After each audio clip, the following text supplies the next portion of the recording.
Today we're going to take a look at a Mythic Plus run that does not get very far, but a lot happens in the head of the player submitting this. And I think this is extremely important to shine light on this topic because I think Mythic Plus does require a certain perspective, a certain mindset to be able to do it. When you're pugging, things are not going to go well, and sometimes it may feel like it is an us versus them situation. And even when nothing gets said at all, it may still drive you crazy and may still get you in your head. Before we start, I'm going to read you guys the entire email. Okay, this is no surprise. This is not like a key that there's going to be a lot of suspense in. They're going to wipe in Cinder Brew and the key is going to be over very, very shortly. Okay, so here's the email. And this is really, really important that we start with this because you got to hear the words from Luna. This is a person that we've already reviewed the keys of a bunch. It's like the 5th or so submission this season. They've all been great, but this one's a little different. Let's read what gets said. Here is a key where I was removed from the group for not healing a player through the boss frontal. It was a resilient 13 Cinder Brew and I was accepted into the key on my Resto Shaman. I made a couple of mistakes in Cinder Brew due to zeroing in on health bars. I wanted this key to be successful, especially since I was 50 score away from Keystone Legend. Looking back at the recording, I believe this was a coordinated group or players that knew each other already. I was pinged after the Rep Pally dies to the boss frontal and the players all left together. I followed thinking they were moving out of the boss's hitbox, but subsequently I was removed. I know it's a game, but this actually hurts. So a lot of times I think when you run into failure in Mythic Plus, it's really easy to internalize that failure. A lot of people will blame themselves for it and even get down in the dumps over it, get really affected by it. But being able to record your runs and look back at the reality of it should help a lot. And that is exactly what we're going to do here because that very small paragraph is going to reveal a lot about the reality of this situation. Of course, in our old reliable here, Cinder Brew Meadery, this time we are not featuring demon hunters who are leaping into getting one shot on the first pack of the dungeon. Watch this first pull here. I'm going to show you this totally unedited because this is pretty wild. Focus on the demon hunter. Watch the health pools to the right of the center of the screen. He's going to leap in and he's dead. That's like 3 seconds into the dungeon. Everything gone to plan so far. We're going to bloodlust. We're going to try to take it big out of the gate here. Try to make a really good first pull. And you see the damage chart. Things are pretty good. We do have 2 paladins and a rogue. A colossally awful comp, honestly. But yeah, all right. I guess it's a bulky comp. We have a very bulky comp here. We do swerve a little death here that I'm actually not sure how we get away with. Watch this. Watch under the feet. There is a circle under the feet, but we don't get hit by it. So that's really surprising. That could have been a huge issue and maybe, causing things to go even more south immediately. But yeah, we get away with that. Tank kind of just barely living through it. This dungeon is really famous for its tank and healer difficulty. So especially if you're watching in the future and you don't know about that, man, you guys missed one of the hardest dungeons, one of the most interesting Mythic Plus ever for that combination of survival, especially around the tank and the healer's role. So again, try to remember what was said in that email and what specifically was being brought up before we even did the review, right? You probably have an opinion on what you expect to happen, right? This is an interesting strategy here, by the way. The demon hunter just kiting it towards the entrance. Maybe already thinking about leaving. I don't really know. Never seen anybody fight over here. Is there a reason for that? This pack can actually be skipped and I would definitely recommend it, but maybe with the rogue, they have a more concrete plan. This dungeon's famous for being extremely hard to get under count in. You really need a lot of fanciness to make that happen, and that pack especially definitely not something that you're normally going to want to fight. Here we're going to have one of 2 deaths that actually happen before the boss. Okay, so let's pay attention to how this goes. It's going to be pretty much the same thing we showed earlier, just going to actually hit us this time. These circles are kind of hard to see, especially with 2 consecrates, but yeah, you see we're kind of just right on the edge. It looks like the exact same edge as the first one, right? I'm going to show you guys exactly where they're standing, right? I guess they have 2 hooves. We got 2 hooves in the circle this time. Here is the first one. This is the same mechanic, exact same mechanic. This time we got like a hoof and a half, I guess only. I don't know how we don't get hit by this one. But we die here and make the same mistake that we made in the run that I reviewed last weekend. Okay, so watch this unfold. This is like a huge, huge error because you're totally wasting this. It's totally wasted. You are so absurdly close to the entrance. At least in the Theater of Pain, you are like a little bit away from it. It wasn't directly next to it, but this is literally directly next to it. I would honestly recommend getting some kind of weak ore or something like this to get you to stop doing this because this is a terrible, terrible mistake. And since I've seen it in 2 keys by accident submitted to us, this might be costing you some progression here, okay? Reincarnation is an incredibly important spell, and just using it like this is just kind of hard to watch, honestly. So we're going to take the res. We're going to spawn with 10% health because I guess that's just how the spell works. You barely, are going to even be able to survive one mechanic if it comes up, and that's exactly what's going to happen.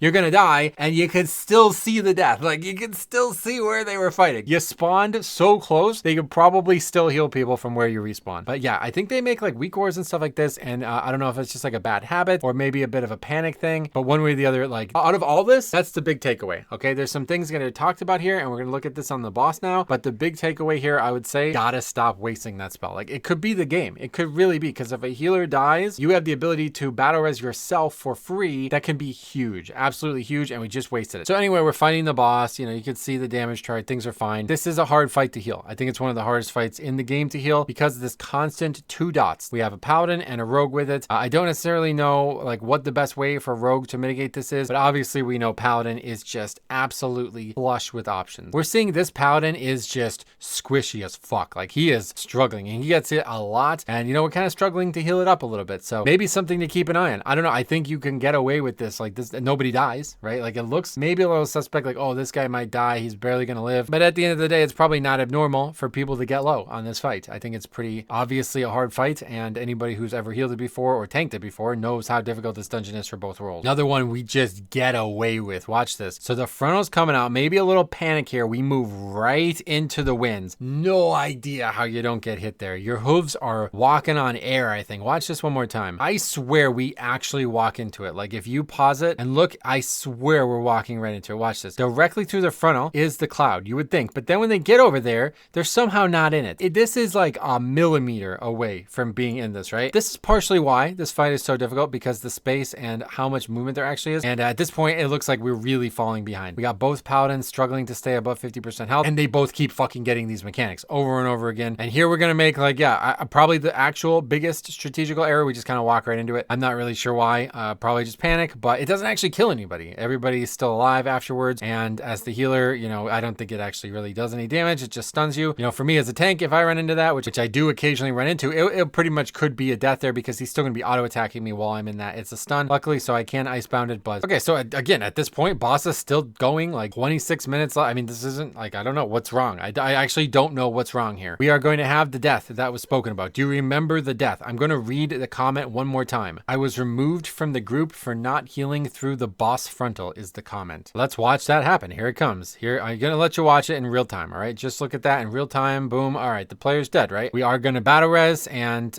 for some reason, we're just going to give up after that one death. Love that the guy gets the battle res and then immediately has to bubble. Watch this. He takes it. And I mean, I don't know why. He's fine. Is it like some kind of spell that puts bubble on you when you take the res or something? I have no idea. It honestly feels like a spell. Watch. I'm going to try to freeze frame it the second they actually take the res. Watch this. They're fine. They're not in any mechanics. There's no mechanic even close. Literally like within a half second, the guys use the bubble. Okay, cool. So definitely could be using that spell a little bit better. And then at this point, they ping the healer. Paladin's alive again. He just wasted bubble and now we're pinging the healer. I don't know why. And then everybody starts running. Watch. This is really funny to watch. They all just start running away. Look at that. There goes the one paladin. There goes the second paladin. Demon Hunter flips around, and at this point, we're no longer in the party. We've been kicked out of the party and everybody's running towards the entrance. That is it. That's the whole run. There's no comment. Not a single word gets typed. No whispers. Nothing. Not any commentary whatsoever. So before we go back and look at that actual death, because this is really important that we do that, let's talk a little bit about what the psychology of this happening is. The fact that there's no actual comment whatsoever, no, not even an argument and not even a wipe, that tells you that these guys are together. It has to be, right? That's probably a 4-person pre-made, maybe just 3. It's possible that the Demon Hunter tank sees the paladins run out and just follows them instinctually. But as the tank, I doubt you would do this unless you were sure that everybody was giving up and it was time to reset the dungeon or whatever. So it was admitted that this was a resilient 13. And I was worried about this coming into the season where people are going to demand perfection from these. I don't understand what the point of resetting this is. Yeah, okay, somebody died on the boss. Not great, right? But I mean, you should definitely be able to recover from this. And I don't really see the point of potentially kicking the shaman out in the middle of combat. It's really disheartening how many people simply do not look at the group that they formed as actual teammates, as actual members of a group that they put together. When you have a pre-made, those people are always going to prefer playing with their friends, and you as the outsider will always be a potential target of ridicule when they are unable to face the harsh reality that the game's just fucking difficult. Sometimes you die. But I mean, I don't know what their actual complaint is here because the timer doesn't look off. There's not an absurd amount of mistakes happened, but being affected by it and being like mentally impacted by it and letting it beat you and letting it get you down is really hard to avoid when you're in this situation, because it does feel like they chose you to fail. They picked you and they put you in this situation, and then as soon as it didn't go exactly how they wanted, they have no words of kindness or not even like sorry we're going to remove you, or there's not even a single thing said. They just kicked them out of the group in the middle of combat. And that is what makes it so difficult, I think, to really just compartmentalize that and just move on. Because it probably does feel like, oh, these guys just hate me, you know? But let's take a look at the actual death, because this is really, really interesting. And this is why I chose to make this video. And this is why I wanted to have this discussion in the first place. So in the seconds leading up to it, we again have the debuff on the 2 paladins. This paladin's struggling again, gonna get their defensive off. You might notice which fucking defensives are both still available for both of these guys. And this guy, this specific guy, has just been getting nuked by this mechanic. I don't know if this guy's really under geared. And so the comment again was, I was removed from the group for not healing through the boss frontal. Let's watch it. All right, here it comes. The guy's got the dot. Here comes the frontal. We can see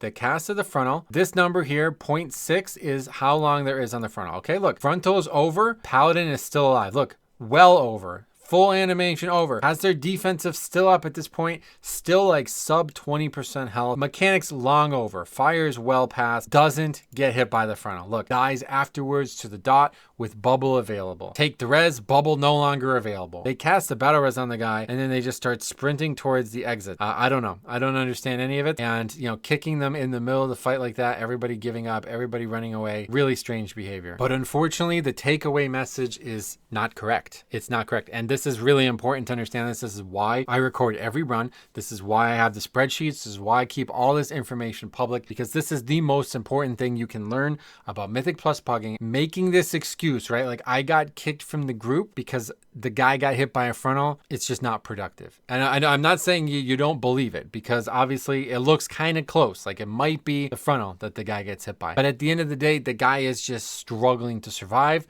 and we're struggling to heal him. There's a lot of reasons this guy could have died. He could have bubbled. He could have saved himself. You never know. Lay on hands, spend holy power and healing. We could have used Spirit Link. We could have done a bunch of different shit. Like, there's so many different ways to save this guy, right? But when we come back to the original core message of Mythic Plus Pugging, you have to just have the right mentality for it. And when you hear the comment like, I was removed from the group for not healing through the frontal, just not the right mentality. Unfortunately, sometimes people die in Mythic Plus. These guys giving up on the key and kicking you out of the group, that's just defeatist behavior. They suck. Like, that, there's nothing else to say about that. If they don't want you in the group, that's their right. They can remove you for any reason, and especially since it's a resilient key, you're probably going to run into this more. But to like let these guys get in your head, let them kind of almost accidentally bully you. Like, again, they didn't say anything. There was no toxicity. There was no negativity, not even a single word mentioned. You almost kind of like bully yourself with it, right? Like, you kind of think like, all right, well, these guys don't want me. They're mad at me. They kicked me out of the group. I must suck. Like, oh, but look at how hypocritical they are. The guy got hit by a frontal and he's mad at me. You know, like, I don't know. There's just no point in it. You got to just let it roll off your back. You got to be able to say like, okay, I fucked up. What could I do better there? You analyze it. You look, okay, I could have saved him with Spirit Link, could have popped CDs differently, could have ran maybe different talent build. Maybe you get that footage, you stare at that and figure out, hey, what could be done differently? First thing you fucking know,